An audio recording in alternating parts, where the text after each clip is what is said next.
All right, this is our part two, and we're back to you again to continue our conversations for the 22nd through the 31st of March with Ani. And Ani, what else do you have to say? Oh boy. Well, okay. So we covered the spring equinox energies, and you were speaking about Mars and the 22nd going into Capricorn in the Vedic, which is so powerful. Like you said, he's at home. And for me, the Mars energy is this active, if it's channeled in the right way, it doesn't have to be this old paradigm of war gods. It can be really activating some new projects and grounding and manifesting them. But also see him as the gladiator, when he goes into the arena and he loves to be praised by the people because he's done something incredible. He won. To me, that is a powerful energy of Mars also. Coming from the ancient Greece, that's how we see him, that he won, that he stood up. I said gladiator and this is Roman, but still the Greeks, that's the way they believe it also, that he won and he how you say, killed the enemy in the metaphor, the enemy. He's our hero. Yeah, he's our hero. Exactly. That's the right word. So, having a hero like that coming into that house, the sixth house, which is the house of health, correct? And then Jupiter coming after him. I know we're doing a lot of astrology, but we connect so much in that, and of course any other thing. But also, what I really want to talk to you about, and we're going to go beyond just the how you say, the planets. It also is the feminine energy, the mother. And me and you connect so much with the Mary Magdalene and the goddesses of this earth. What do you think? I know I'm throwing you a left field, but that's what it came in for me to ask. No. What do you think about this? I love left field, and I could talk about the Great Mother forever. So this is great. Well, what she has told me is to do a new CD dedicated to her, and like a new earth rising feeling. All of the songs that I've written over the years that many people haven't heard. So I'm compiling those in honor of the idea of this being a renewal. We're returning to some ancient roots here, but in that we can give birth to something new. And so that's what I'm feeling. I'm feeling like gathering what has been created before over the years, a lot of hard work, a lot of, sweat and tears and joy and everything all wrapped up together in all these decades of creating, and then put it together as a gift for her now, for the new earth. Yeah, but do you think this is, I mean, we've been talking about her rewaking, the goddess rewaking for such a long time, and we're doing so much preparation for it. Like, we've done a lot of work for many, many years for us here in Sedona and in south of France and everywhere we traveled, where the mother, to find her, to rediscover her. But do you think, my feeling is, she's coming back in a vengeance, which is a good way, but she's really here to stabilize us, to actually gives us this energy of here I am, and you can really, how you say, allow me to take care of you. This is what it feels for me with all this stuff that's happening. I don't know about you. Yeah, I know. I love that. And what feels like a theme right now, and I'm hearing it from so many, including us, is deep listening, time for listening. And I had a dream so many years ago, and in the dream, it was just me observing this beautiful woman with very long hair, like your dark hair. And she was sitting at a large loom, and she was weaving.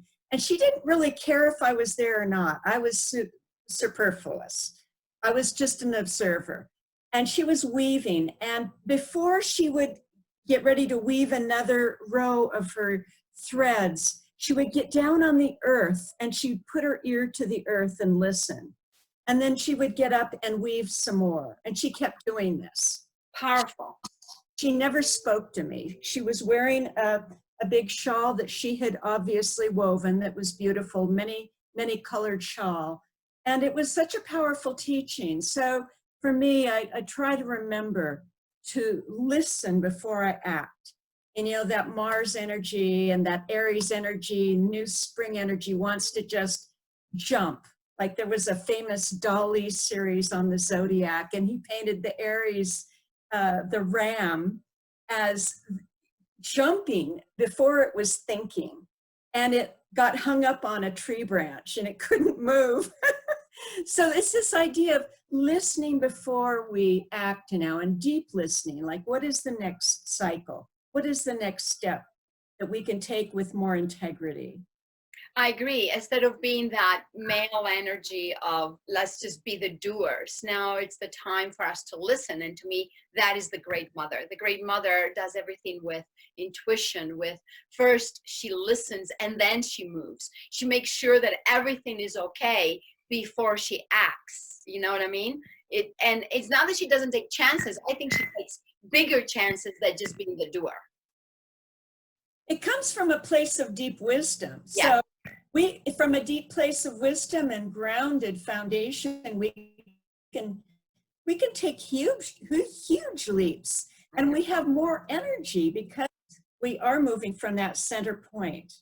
Well, she's doing the same thing. She's shutting down. She's shutting us down for being in this constant go, go, go, go craziness. I mean, things are healing, like the canals in Venice, and I don't know if you saw that, the ducks in Venice and the dolphins, and there's no so much pollution. And I know it's difficult for us to sit home, but we always talk about our fruit in Sedona, and because of the changes, and people talked about the footprint, what kind of footprint you live up in the earth, and I'm like, this is a footprint now.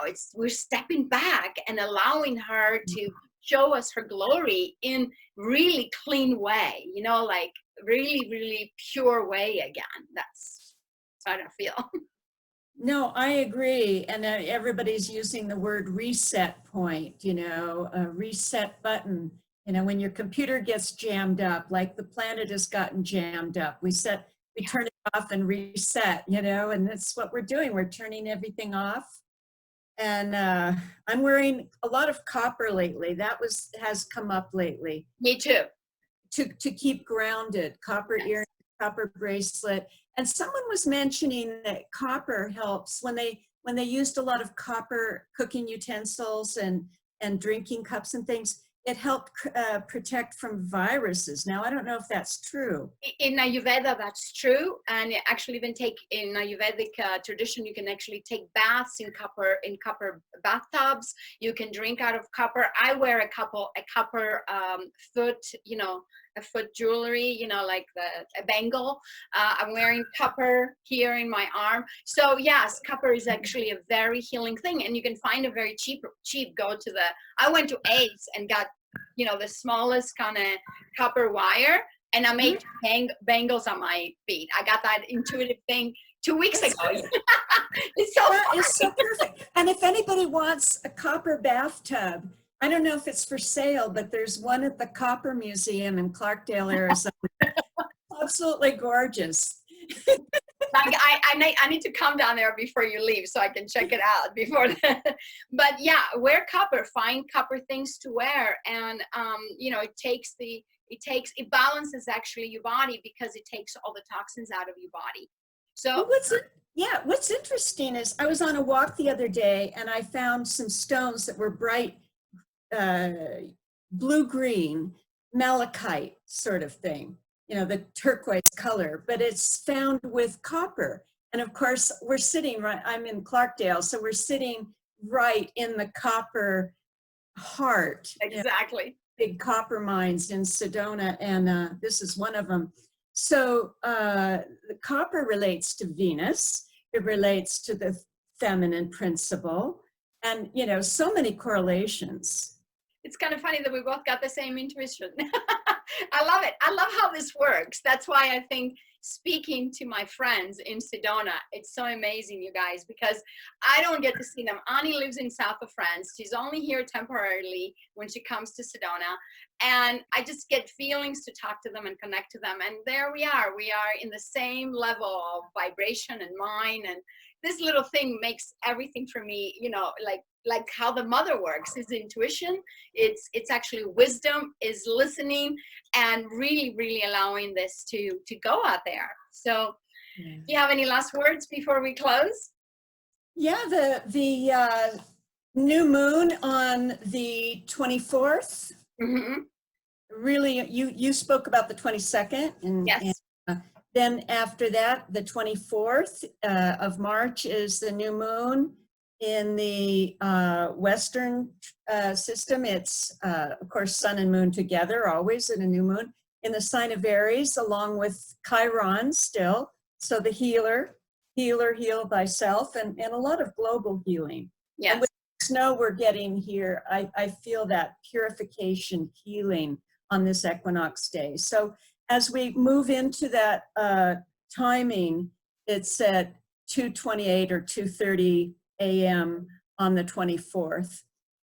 We have Jupiter, Pluto, Mars, and Saturn all lined up in the first house. So they're really front and center with Capricorn on the ascendant. This idea of really building a new foundation out of this still point time.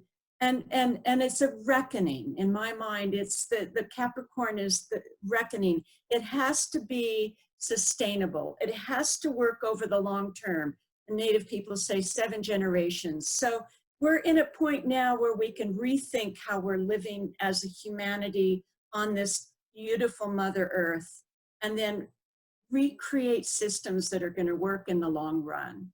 Well, we're not going to allow it to go back into the past. I mean, the past is done. It's closed. It's finished. We're opening this new energy, these new chapters, this new book. I'm ready to rewrite my new book. You know, I'm excited about that.